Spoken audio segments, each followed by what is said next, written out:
I've come to the realization in my late 20s that I have this hyper awareness about myself. Before, in my early 20s, when I was a teenager, over time I slowly came to the realization of how other people's reactions and how their actions and their words affect me, and why they affect me, and how they affect me, and really everything in relation to myself. But it is only in like the past year or so where I've really come to realize how I affect other people. Now, I got this when I was younger, but it really didn't dawn in and set in until recently, where it's like, oh, maybe I have this background in my childhood. Maybe I have this background in, this stressful situation I went through in life. Whatever. And maybe that explains how I carry myself through the world, how I interact with people, how I form my relationships with people. It's all a reason, but it's not an excuse. And I've come to the realization that, yes, although these things may have happened to me, it's not an excuse for when I actually do something that hurts someone's feelings. And I feel that there is this kind of new wave that I see on social media, where people are like, oh, you're not responsible for other people's reactions. You're not responsible for other people's feelings. The way that they feel is totally on them. I had someone that I knew post a video about this, and they were like, if someone wants to get upset at me about something, then that's on them. And okay, let me just break this down. I'm in partial agreement with this and partial strong disagreement. I agree that you're not really responsible completely for someone's reaction, especially if their reaction is completely disproportionate to the situation. If you're late to dinner by like 30 minutes, and let's say I'm eating dinner with someone, they're late by like 30 minutes. If my reaction is to knock everything off the table, throw the glasses at the wall, kick the chairs on the floor, and like throw water in their face, and then yes, my reaction is completely disproportionate to the situation. I can't even think of a situation where that would be appropriate ever. And that, like, my reaction is my own. I have 100% responsibility for that, and that person has no bearing on the way I react. But if that person is late and I'm just like, hey, like, you were late, like, you were pretty late, like 30 minutes, you didn't say anything, this and that. And if they came to me and they were like, oh, well, I'm sorry, but like the way you're feeling right now is kind of on you. Like, you can choose the way you feel. I'd probably drop that person. I'd drop that friend, because although you don't have to bear the burden of always emotionally regulating someone, and you definitely shouldn't have to bear the burden of emotionally regulating someone. And I'll say it again, for people who grew up with parents where they had to basically care for them emotionally, you do not have to bear the burden for emotionally regulating someone else, or regulating their emotions and keeping them on top. You don't have to do that. But it's very important to realize that the way that we interact with people, the way that you talk to people and you treat them, and your actions, they have consequences and they affect people very greatly. And I think it's a balance, you know. You need to be balanced and realize that you can't just expect to go throughout life doing whatever you want and not have people be affected. And if you really don't care how you affect people, I mean, that says a lot about you, really, and it says that you really don't care about these people at all, you know. But I think that, you know, especially when you get married, or you're in a relationship, or if you ever plan to have children, which is so much more responsibility, because that little child is so emotionally dependent on you, because they have to be. They have no other source. They don't even have it within themselves. They haven't developed that yet. So they are so emotionally dependent on you, and it is a privilege, honestly, to have such close relationships where you can affect someone very greatly. And so I think it's of the utmost responsibility to take care of these people who you supposedly care about and who care about you, like your family and your kids, your spouse, your wife, your husband, your partner, and whatever. So I get almost a little bit annoyed when I see these posts online where people are like, oh, you're not responsible for people's reactions, and if they're not happy with what you're doing, just drop them.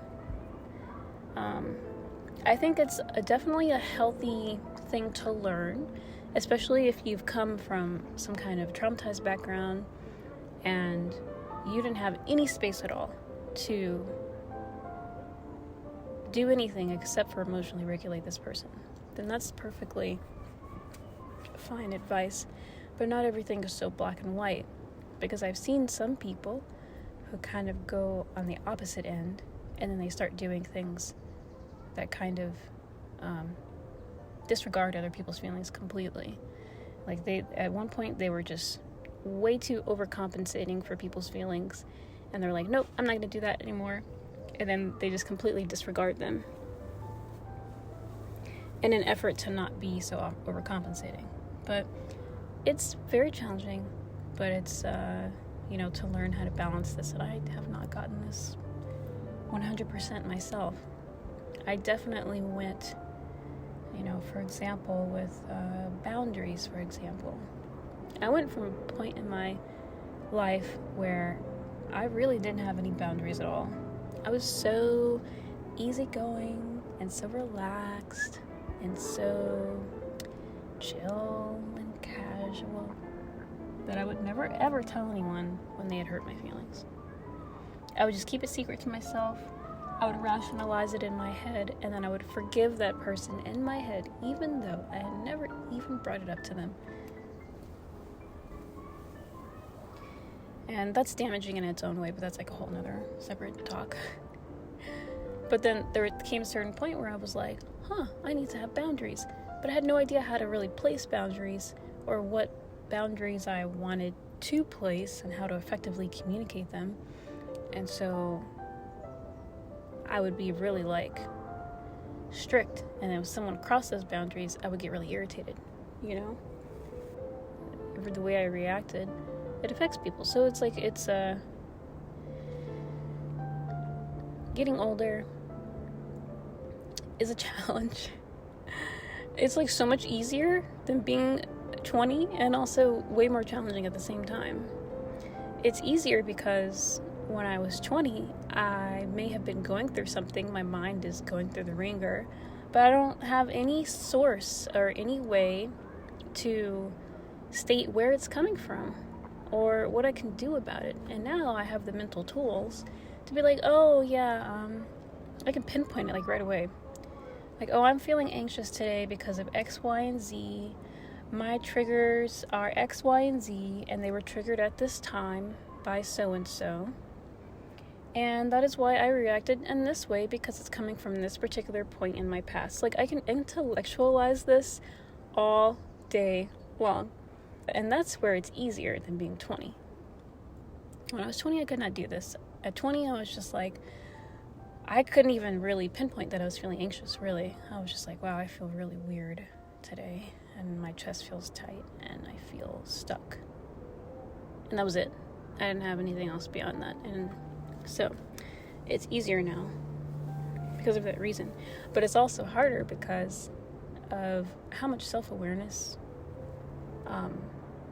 Having this much self-awareness gives you the choice to like be a better person. And it's scary to realize that if you don't put in the work, that you can actually become a not so likable person, a not so good person.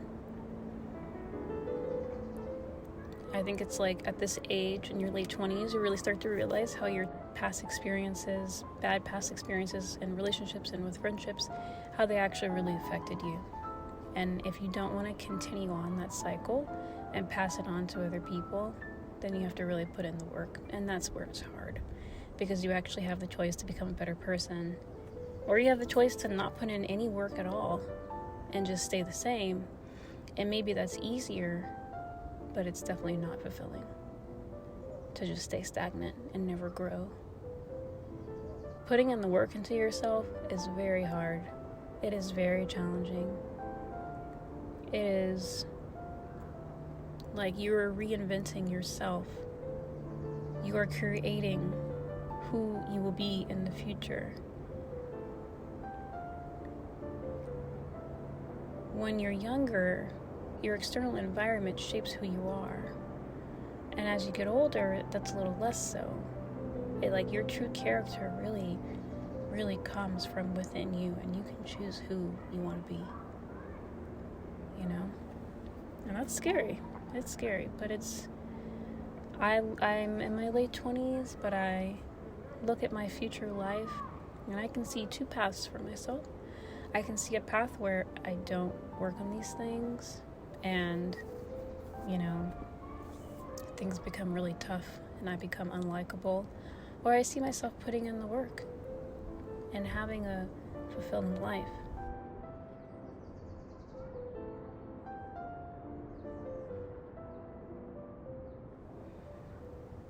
There's just like a new type of power, a new type of self-love that can come from this power of having the ability to choose what kind of person you want to be. And to stop just reacting to things all the time. For me, personally speaking, there is a certain type of power in being able to choose who I want to be. And it's a beautiful thing, because now no longer am I just purely reacting to things that happen to me. Mostly because I've seen a pattern.